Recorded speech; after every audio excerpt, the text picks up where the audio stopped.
My life is measured in Post-it notes. I'm no T.S. Eliot, but that's my life. A life built around planning. 2020 has been a year that's been a planner's worst nightmare because it forced chronic planners such as myself to put down their agendas and embrace the unknown. And that, to a planner, is terrifying.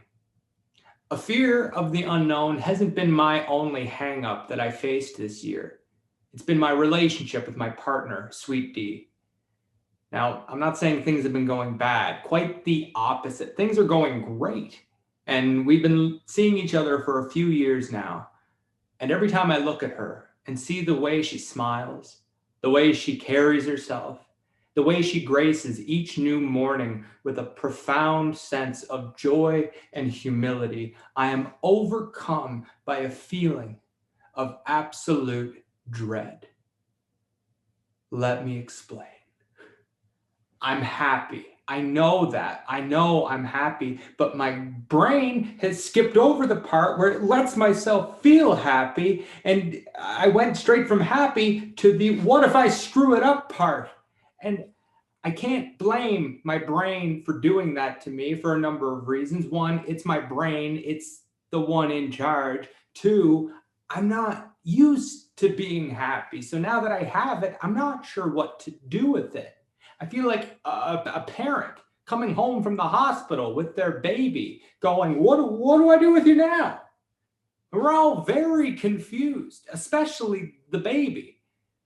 Now, I can say without hyperbole that I've never been this happy before in my life. And I can say that because I don't know what hyperbole means. But this is the closest I've let myself come to feeling pure happiness.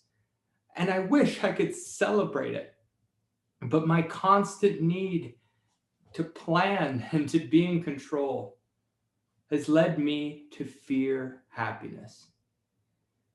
And that terrifies me because I want to ask her to marry me. Now, this is not a recent revelation. I've wanted to marry her for over a year, ever since we took a trip to Prince Edward Island. And on the last day of the trip, she said, I wish there was a way I could take this place with us. So I took her to one of those little touristy beach shops and found a display of those little beach glass rings. I grabbed a handful and immediately began sliding them onto her finger to see which one would fit best. After several attempts, we found one that fit just right, took it to the register, paid for it, and she wore it right out of the store. And she's laughing and says, now what'd you do that for? I said, well, now you can take the place with you. And we celebrated by going out for beaver tails. That is not a euphemism. A beaver tail is basically fried bread with about 3,000 calories worth of sugar on it. And as I'm eating it, I feel Nutella dripping down the side of my chin. I see her, and there's no pretty way to eat a beaver tail, but she, in that moment, looked perfectly graceful. And that's the moment I knew that I wanted to marry that girl. Rather than asking her right then and there, I did what I always do. I made a plan. Introducing the perfect proposal plan. 1 year from that exact date, we were going to go on vacation to Prince Edward Island once again. We were going to take a walk on the beach, the beach that was right near the tourist shop, and the sun would be setting on the postcard sea, and it would be perfect. There wouldn't be a tourist in sight. Seagulls would be singing. A roaming guitar player would come by and instinctively know to just start playing the Beatles. And then, the piece de resistance, I would get down on one knee, reveal a diamond ring, and ask her to marry me. That's the plan. Well, everything but the seagulls. But, they're kind of the bird equivalent to bagpipes, but you get the idea. Everything was planned. I planned every single detail. I even planned what shirt I would wear that day. I planned what we would have for lunch that day. I even went ahead and looked into a farmer's almanac just so I could find out what time the sun would be setting on that day so we could have the postcard sunset. It had to be perfect. It had to be. It needed to be perfect, not just because I wanted our engagement to have a beautiful memory attached to it. It needed to be perfect so I could make the message clear that I could be enough for her. I want nothing more than to be enough for this person. And it's hard to say that with a proposal, because when you're proposing, you're also saying, I think you and I should spend eternity together, which is a long time. And I don't know the full complexities of eternity. I mean, I haven't even finished watching The Sound of Music. But I want nothing more than to be enough for this person and for her to know that I can be. And I'm scared that if the proposal isn't perfect, the message won't be clear. It'll mean I'm not enough for this person. And it'll mean that I was wrong for being happy. That's why I plan. Planning helps me solidify the illusion that I am in control of my life. And a lot can happen in a year. We started having these most amazing dates together. We started sharing our dreams together. We even moved across the country together. Last year, we drove all the way from northern Alberta to southern Ontario in the dead of winter. And we stopped at all the major Canadian highlights, such as Where Are We, Saskatchewan? And who could forget Are We There Yet, Manitoba? And we can't forget about When Does It End, Ontario? It's a long drive. We also learned that they called it Lake Superior because Lake 7.5 hours and nothing wouldn't fit on a postcard. We shared so many moments together, perfect moments even. Moments where I hear a voice in my head say, hey, this is the time. Now would be a perfect time to propose. Do it. But I'd say no. I have to follow the plan. We moved to Hamilton, Ontario in March 2020. And 2 weeks later, the pandemic occurred and we were hit with a national lockdown, keeping us inside of our apartment. This was bad timing. They say that a good joke is all about the timing, but it's not fun when we're the joke. One by one, all of our plans started to disappear. Gone was the trip to PEI. Gone was the beach, the tourist shop, the sunset, the water, the bagpipe seagulls that are still on the table. It was gone. The perfect proposal was ruined.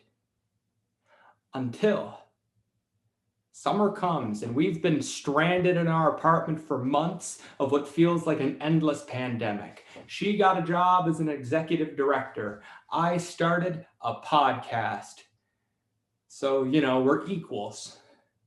Sweet D suggests, why don't we take a vacation? A short trip down to Crystal Beach. We can stay in a cabin near the water.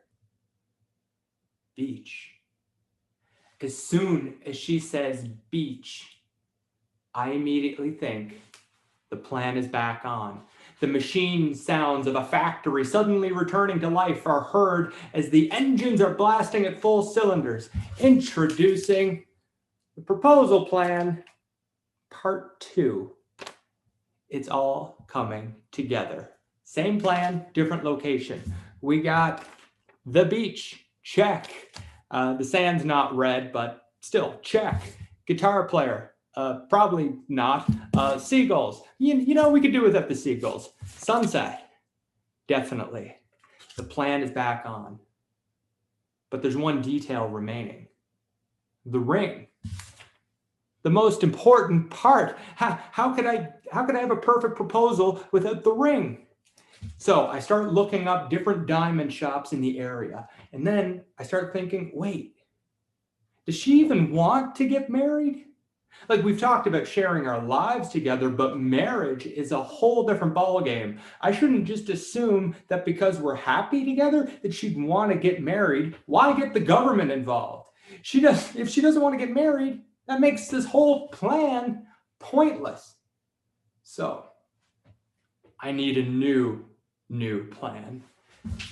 This is the pre-proposal plan. This is the pre-plan to find out if she wants to get married before I ask her to marry me. First, I would begin by dropping little hints and details into conversations, kind of like a kid at Christmas time who casually mentions details about the Red Ryder BB gun to his parents, except with me, it's marriage. Honestly, I don't know which is more dangerous. And in the coming days, I am subtly seasoning the topic into conversations. And one evening, we find ourselves on the couch, and I subtly bring up, hey, a lot of people are getting married. Crazy, right? She's quiet. After a moment, she says, no, I don't know if I want to get married. But if I did, it would only be with you.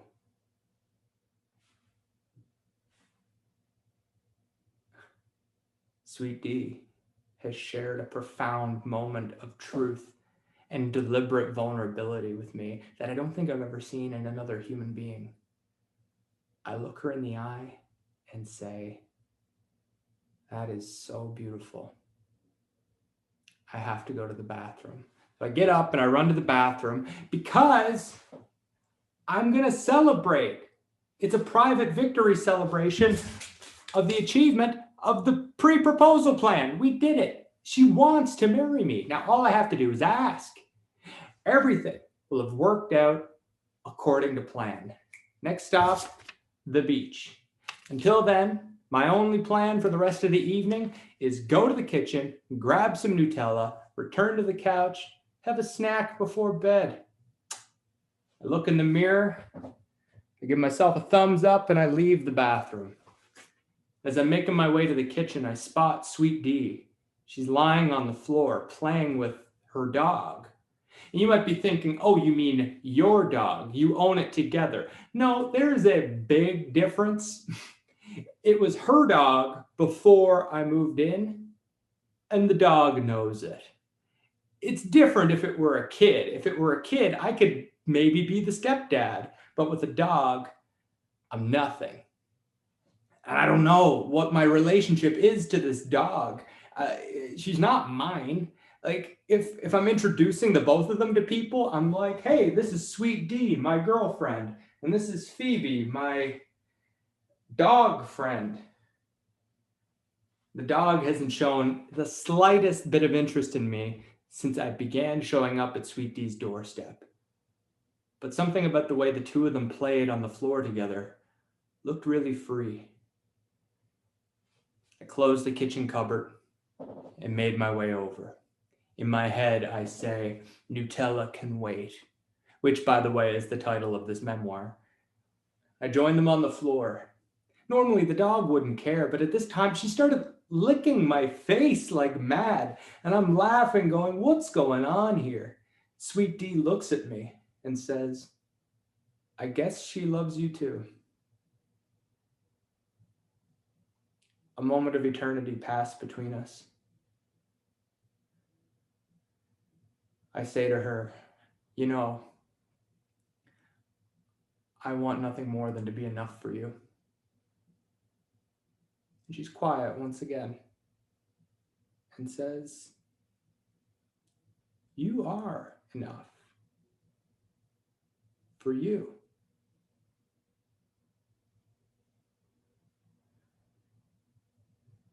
Sometimes embracing the unknown is the only way to see the truth. I thought of all the times I silenced the voice in my head that said, "Do it now." And I said, "No, I have to follow the plan." I thought of all the opportunities with her in my life that I missed because I needed to be in control. I looked at her right hand and I see the ring I bought her at the beach shop, and I hadn't planned a single part of that day. It just happened. I slid the ring off of her right hand and held it out for her once again. Both of us lying on the floor side by side, and I asked her to marry me. Diving into the unknown is the most fearless act of defiance a person can perform. And I'm defying every plan, every pattern, and every post-it that's ever measured my life, and I feel so vulnerable. But the thing about vulnerability is that it can appear like a weakness, but in reality, it is a tremendous strength.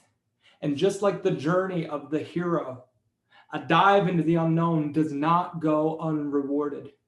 And in a way, the prize is always wisdom. And whether the lesson is stand up for what you believe in or don't put your fork in the microwave, the wisdom gained from embracing the unknown is life altering.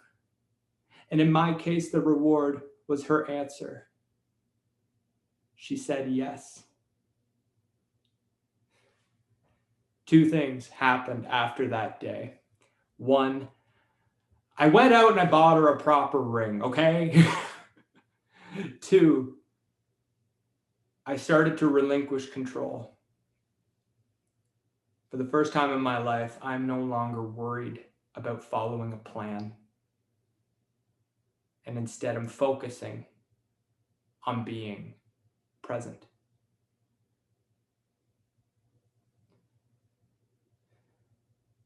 And in my case, being present